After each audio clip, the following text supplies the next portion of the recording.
Hey guys, it's Coach Drew. A lot of you guys have been asking, how do I increase my range without messing up my mechanics? That's a great question. Now, before I teach you guys 3 drills to help you improve your range without messing up your mechanics, just know that sometimes you might not be strong enough or you might not have the proper mechanics to be able to shoot that way. And what I mean by that is if you're a 3rd grader and just don't have the upper body strength, or maybe you just don't have any lower body strength yet, you might not be able to shoot 3-pointers from Steph Curry range like you want to. Now, there's a million tricks that you can do to make your shot go higher and maybe have more power from your hips and legs to be able to get the ball there, but that's not gonna help you in the long run. What we wanna be able to do is eventually, when it matters, when you're in high school or later, when you're trying to get that Division I scholarship that you've always dreamed about, be able to knock down threes, we need to make sure we do it step by step. So what I recommend is if you are a younger player, if you're in 5th grade or younger, or if you just haven't matured, your body hasn't matured and got strong enough yet, stay in close. Don't be worried about everybody telling you that you can't shoot threes yet. Know that you're perfecting your form so that eventually down the road, you'll be able to knock down threes more consistently than any of those guys that are giving you a hard time now for not being strong enough. Now, saying that, if you do have the strength and capabilities to shoot from a farther back range, I'm gonna show you 3 drills that are gonna help you out. The first one we're gonna start in right here, which is kind of ironic. Obviously, we wanna improve our range and our ability to knock down shots from deep. We're gonna start right here. And the reason is, one of the big keys when you're shooting from a distance is arc. We want a super high arc, because the higher the arc, the better the drop angle. Meaning basically, if you shoot it flat, and say here's the rim, and you shoot it flat, there's not as much room for error. If you shoot it high, there's more room for error, which means there's more likely chance that we knock down the shot. So we're gonna start right here, and all we're gonna do, we're gonna do form shooting, but when we shoot the ball, we wanna make sure we fully extend our elbow up. Notice right now, my elbow's all the way up. Some of you guys that have trouble shooting from distance, it's because you guys end up pushing the ball and shooting it flat. We wanna get our elbow above our eyebrow. So if you look at my eyebrow right here, once I extend the ball, notice that it's above my eyebrow level. So if you go like this, it's a little check, and you went like this, make sure your elbow extends above your eyebrow. So first one is just elbow above eyebrow right here, form shooting right in front of the basket and making sure you get straight up. The closer you are, the harder it is. Because if I'm back here, I can still kind of push the ball right there. If I'm here, then I really have to extend it up and get that high extension follow through, which is gonna improve our drop angle and ultimately is gonna help us knock down more shots than ever before. That's our first drill. Our second drill is gonna work on getting our hips and our legs into our shot. I see a ton of bad shooters all the time that end up winding like this, and notice my position. It's all back power. We have so much more power if we use our hips and our legs than if we use our back. So we need to make sure that we incorporate those things into our shot. Next one's gonna be drop shooting. You're just gonna spin the ball out, and as the ball goes down, so if you notice, watch the ball go down, boom, it starts to sink, our hips and our feet are gonna sink, boom. So we're gonna sink with the ball, boom. And then we're gonna shoot it. So it's gonna be here, sink, and shoot. Now, when we shoot the ball like that, every single time we need to make sure that we're flowing and having a fluid motion from our feet to our hips to our follow through. Okay, so it's here, it's not drop down and then stand up and then shoot. It's we drop down, bang, flow, and then shoot it and knock it down. Our last drill that we're gonna do is we're gonna work on that 3-point shot that most of you guys are hoping you can knock down. We never wanna change our balance. I see a lot of people when they start to shoot back here, they change their pocket from here to here, and they start firing things up from here and kind of cross body. You never wanna twist and turn. There's a big study that we're getting ready to release that talks about Steph Curry. Steph Curry twists on over 90% of his shots, which means most of you guys are thinking, man, Steph Curry is the guy I want to emulate. The problem is, we did the study, and on the 10% of the shots that he didn't twist when he stayed on balance, he shot over 70%. So yes, even though Steph Curry is the best shooter in the world, he's a lot better when he's on balance than versus when he's not on balance. So what we're gonna do is, if we want more power, instead of twisting and turning and pushing our arm across our body, we're gonna simply jump forward. So we do the exact same drill as drill 2. We drop down, boom, and then when we shoot the ball, we wanna jump forward. Notice we keep our feet positioned the same. Whether you start at 11 o'clock and then land at 11 o'clock, start at 12 o'clock and land at 12 o'clock, all you're gonna do is you're gonna work on keeping your shoulders forward, staying on balance, and keeping the same angle every time. So I'd be right here, I'd catch the ball, I'd shoot, I'd jump a little bit forward, try to knock it down. Every single time, those 3 things are gonna help you out. What's up guys, it's Coach Drew. A lot of you guys have been asking, how do I quicken up my shot without messing up my shot? Obviously, now that you've perfected your shot and you have great mechanics, you maybe became too mechanical and you're starting to slow down your shot to make sure that you're shooting with perfect form every time. That's great because a perfect shot and perfect form is going to lead to great results, but we need to make sure that we can shoot it at game speed so we can get our shot off without changing it in games. I'm going to give you 3 great drills today that are going to help you quicken up your shot without changing your shot. The first one I like to call accelerate from the pocket. Okay, now your pocket is going to be different for everybody. Steph Curry, he shoots a little bit more over here, whereas Kyle Korver shoots in the middle, Klay Thompson a little bit up here. They're all great shooters. Whatever your pocket is, just make sure it's consistent and repeatable. Every single shot needs to be the same. For me, my pocket's right here. It's a little bit in the middle, a little bit over the right eye, and it's right above the eye. Okay, so I'm going to start right here where I can see the basket, I can see it right there clearly, and all I'm going to do is I'm going to simply turbo shot it up. I want to make sure when I'm right here, just boom, just like that. Notice I'm not even shooting on the hoop at first. I'm just working on just a clean, consistent, smooth, high follow through every single time. Accelerating from my elbow, making sure I get my elbow starting low, and then boom, extending it high. The difference from where your elbow starts and where your elbow finishes is going to determine your arc. So the more there is a difference, the better it's going to be. Then obviously you can graduate and go here and then just shoot it on the hoop, okay?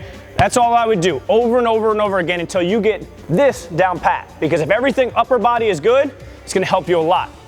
Now the second problem that people have when they start slowing down their shot is they have a hitch or a stop. The first thing we're going to address is the stop. So a lot of people that shoot slow, they end up going to their pocket and they almost wind up. It's a wind up and then a shot instead of a one motion kind of catch the ball, keep it tight to your body, and then shoot it forward, okay? Everything we do wants to be up and forward. We never want anything going back. If you look at bad shooters a lot of times, a lot of big guys that can't shoot, they always boom, and they have a high load or they just crank it back and have a stopping point. We don't want that. You can pause in your pocket, but you don't want to stop in your pocket. Okay, so what we're going to do is the second drill is going to be a tight to the body shooting drill. What we're going to do is we're going to start with our hands right here. Notice normally our hands are here. We're going to have it loaded back. So my wrist is already cocked back, ready to shoot the ball. My hand spread wide in the middle of the ball like we talked about. My off hand, my balance hand is on the side of the ball. So we don't want our hands to start here. We're already loaded with our hand position. The ball's tight to my body and I'm just going to go slow right here and then turbo. Slow and then turbo. So basically we're gonna go slow but it's tight to the body until we get to our pocket, and then as soon as we get to our pocket, which is the same pocket we had in the last drill, we're just gonna do our turbo drill that we did in the first drill. That's step 2. Step 3 is gonna put it all together and it's gonna make you have a perfect, fast, quick release. So step 3, I'm gonna back up a little bit because you don't ever wanna shoot a full speed shot with jump and everything when you're real close to the basket. So say I'm right here, maybe a little bit in front of the free throw line. I'm gonna simply pass the ball off the backboard, catch it, and try to get my shot off quick. Now when I pass the ball off the backboard, and this is if you're by yourself, obviously if you have a teammate, a parent, a coach helping you out, it's gonna be even nicer because they can, rebound for you and then pass it back to you and you can catch it and get your quick release. But if I pass it, I wanna catch already loaded. Notice when I catch it, my legs are loaded, they're on balance, they're perfect where I want them. When I catch the ball, I'm just gonna literally get my wrist back already. So it's not like this, it's not a catch with my hands on the side of the ball, wind the ball, get the ball in the pocket. It's a catch, boom, I'm already ready. If you can see that right there, my wrist is loaded, it's tight to my body, I'm ready to get it to my pocket, through my pocket, and then knock it down. And then you would just shoot that shot. So first right here, bang, right there, up, and shoot it. That's the 3 drills that I would do to quicken your shot every single time. What's up guys, it's Coach Drew. Today we're going to talk about 3 great separation moves to create space when you have a defender that's pressuring you. So many times in workouts we knock down shots because nobody's guarding us and nobody's challenging our shots, but then obviously when we get in a game we still have to be able to knock down those shots. So here are my 3 favorite moves that you can use to create separation, be on balance, and then knock down the shot. The first one I call a same foot stop or a same foot step back. It's a great move, it's just a variation of a step back, but what you're gonna do is instead of cross stepping, so normally on a regular step back you drive down, you cross step, meaning if the ball's in my right hand, I lunge my left foot and then hop back, but now notice where my feet are. They're all twisted and tangled. As you guys know on the Elite Shooting Program, we always talk about balance, and then we also wanna make sure that we have a good base on every shot. So this same foot stop or same foot step back is gonna help us do that. What we're gonna do is we're gonna be driving. So we have to obviously get even with our defender or we have to get by our defender in this situation. If the defender's right on our hip, we're real close and trailing, and we're driving down, but we notice that we can't get to the rim and finish, we're going to use this move to create separation. What we're going to do is we're going to lunge our same foot, same hand. Meaning if I'm dribbling with my right hand, I'm going to lunge my right foot as forward as I can to sell that I'm driving downhill. So I'm going to go here, boom. Ball and foot hit at the exact same time. This is going to get my defender to overslide. Obviously, they're trying to beat us to the basket to make a play at the rim. And then from here, what I'm going to do is I'm going to hop back and get on balance. So I'm here, dribble, hop, and notice now I have my good balance base and I can knock down the shot. Going through about half speed. So I'm here, I do any move that I want. Boom, I get my defender on my side, I lunge, boom, and back.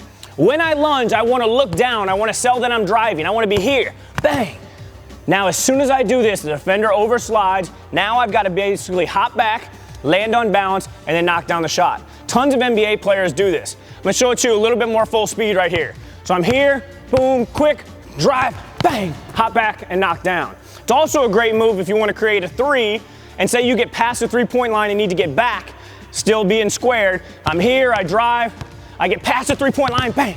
Now I'm back behind it. Now I get 3 points instead of 2 when I knock down the shot. So the first one is called an open step back, same foot step back, or basically a same foot stop, whatever you want to call it, but that's a great way to create separation and you're squared. That's the best part about it. Here I am, boom, hop. Notice I got a good balance base, then I can go up and shoot my jump shot without twisting and turning, which we want to avoid. The next one is called a bump off. A lot of people have seen this on my Instagram page and they're like, Coach Drew, that's a travel. So now I'm going to break it down for you so that you know exactly how to do it so that it's not a travel in the game. What it is if I'm driving, and say this time I'm going middle, I get my defender on my hip right here. I want to step back, but if I step back against a lengthy defender, that's not enough creation to knock down a shot. Obviously, we need tons of separation, so what I'm going to do is I'm going to bump off. I'm going to nudge my defender right here with my inside shoulder while pound dribbling the ball with my outside hand. So ball and shoulder and feet hit at the same time. So it's like this. Boom. Boom. It's like an inside out dribble, but you nudge your defender. Once you nudge your defender, obviously your defender's going to kind of go that way if you do a good job with your shoulder. Avoid pushing off because you do not want an offensive foul. When I get here, you nudge and then you float. Now, a lot of you guys are saying, Coach Drew, that's way too many steps. But let's watch when we pick up the ball. Here's my opposite hands, and watch my hands stay over top the ball right here. Boom. So I don't pick up the ball until I get my pivot foot down. So I'm here, 1, 2, 3. Now this is my pivot foot, so now I can pick up the ball. I only take my extra step, and then I knock it down. If you do this, it is a travel. So if you come here and nudge, pick up the ball, that's 3 steps. That's illegal. They're going to call that an offensive foul or offensive travel every single time. If I'm here, boom, then I can knock down the shot. This is a great move. Steph Curry uses it all the time. Damian Lillard, Chris Paul, I mean, you name it. All the best elite point guards in the league use it to create space. So now if I'm here, I'm driving down a little more full speed, nudge, pick up the ball, and then obviously I knock down. Again, on balance, balance landing every single time is the key. The third separation move is another great one. Now obviously we've got one where we're selling that same foot. We've got one where we nudge with our opposite shoulder. So what do we need? We need a quick pullback. I like a behind the back pullback the best because it keeps your body in between the defender and the ball. When you do this kind of pullback and expose it, obviously I'm a huge MJ fan, so back in the, his prime, he pulled back right there and knocked down a great looking shot at the nail. I used to do it all the time in my driveway. But if you can do this right here, it's even better. So I'm gonna show you 2 variations of the behind the back pullback. The first one, if you're driving down a hill right here, your defender's on your side, you lunge, and I need you to lunge because you gotta sell that you're driving to the basket. Big lunge right here. Now when you do this, you're selling that drive. Now right now my hand's under the ball, but over top, it'll be over top in the game. And then you just simply pull back, again, balance base, and then knock it down. So in slow motion, the first version of it is here, lunge, pull back, knock down. You gotta create that space. You gotta sell the drive with the jab. The second variation is, you're here, you boom, jab right there, defender goes, and you pull back and then cross step and get a little bit more extra separation and go into a 1-2 pivot instead of a hop. So first one is right here in slow motion, boom, bang, hop. Second variation right here is drive, bang, cross step, and go. Watch again on the cross step version. You do not want to go behind the back, pick it up, and then go 1-2. That's a travel. What you need to do is drive, plant, so that you sell that drive, put it behind your back, then pick up the ball once your pivot foot's down, balance base, balance landing. Those are my 3 favorite separation moves. You can use them to get your shot off against any defender. What's up guys, it's Coach Drew. Today I'm gonna give you a great 3-point shooting challenge that I used to use when I was a player, and now I use them with my NBA guys all the time. What we're gonna do is we're gonna have to make 8 total shots in 1 minute. You're gonna have to make a corner drift, a wing lift, a shift along the perimeter, and a transition catch and shoot from both sides in 1 minute. I'm gonna show you the drill right now, and make sure you try it at home and see how fast you can make the 8 shots in a row.